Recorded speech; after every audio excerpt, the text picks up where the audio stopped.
Joining me now live is Nationals leader David Littleproud. Thank you for joining us. Would you support a national gun register? Yeah, good morning. And look, I've had a conversation with Ian Levers, the president of the Queensland Police Union. He's done an outstanding job through this very traumatic time for his members. And what he's asking for is quite pragmatic, quite sensible. He's simply asking for a register so that every state can see the registration of firearms to individuals. And that's the sharing of information. He's not talking about changing gun laws from the conversation I had with him. It's simply about making sure that the intelligence, the information that these officers didn't necessarily have, and we'll wait to see if that is the case in this inquiry, but I think it's important that we do look through the lens of being able to share the information that will empower our officers to know the situations that they're going into. I think Ian Levers has been eminently sensible on this, and I think if we can work through this with the states who own this information, we can work through that in a sensible way, then that may save lives into the future and save our police officers who are putting themselves in harm's way on the front line. So I think a pragmatic approach is one in which we'd support, and I think Ian Levers has led this sensibly, and the conversation I've had with him really does go to the sense of just making sure that there's a sharing of information, which I think everyone would see as a common sense approach. And in the wake of the deadly shooting, there's been a lot of discussion around conspiracy theories. How much of an onus is on tech giants to stop the spread of such theories?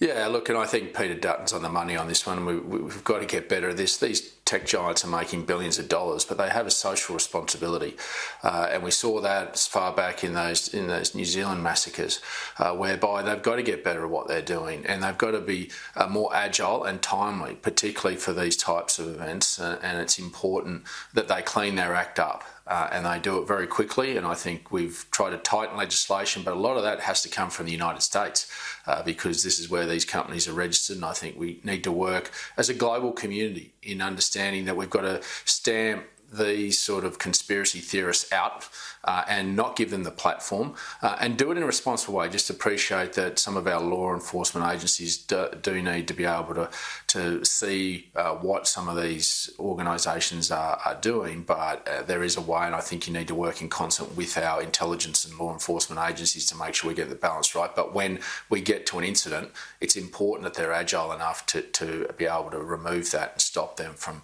transmitting those sort of messages immediately.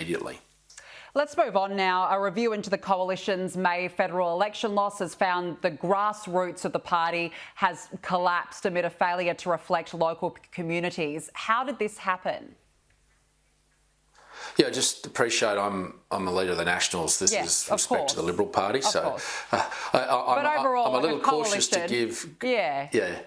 Overall in the coalition, I'm cautious to give gratuitous advice to the Liberal Party, but obviously there are lessons from every election, whether you win, lose or draw, to be able to understand and appreciate the messages that the electorate are giving you. And I think that it's sage advice that you should look through that through the comfort of some time and being able to look through that. We've looked through that. We obviously faced up to the fact that we had a large cohort of women from 18 to 54-year-olds that left the Nationals. Even though we held on to all our seats, we're proud of that.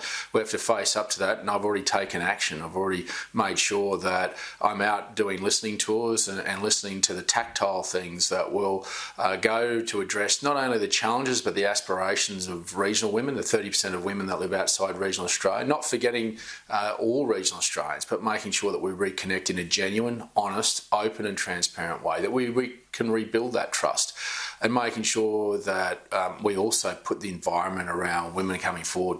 I'm proud to say in the last Victorian election, the Nationals did very well. We won 4 seats, 3 in the lower house and 1 in the upper, and 3 of the 4 new members are women.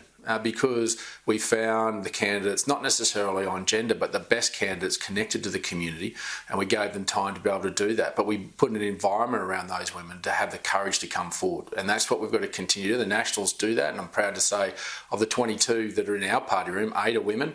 And of half my front bench are women, not because I had a quota or a target, just because they're the best that the party was able to put forward. So I think we can do a lot more, and I think there's lessons there there for the Liberal Party, and they'd be foolish not to look at these lessons and to learn from them. We're acting as quickly as we can as Nationals, but we have to re-engage. You have to appreciate that your membership of all political parties, as well as community groups, is getting smaller in size. People aren't giving as much anymore, so they're not necessarily always reflective of the broader community, and so you've got to make sure that your candidates can attract the broader community, particularly when you're like the Nationals, where the membership get to decide, have the ultimate say in who the candidate is. There's no captain's pick with us, and nor should it ever be. So there's some big lessons there. We've learned ours, and we're acting on them, and I hope the Liberal Party reflects and takes the time to reflect and acts quickly, because ultimately our nation's future is at stake if we don't have strong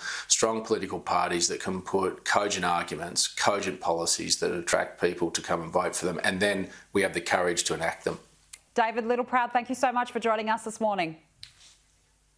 Thanks for having me.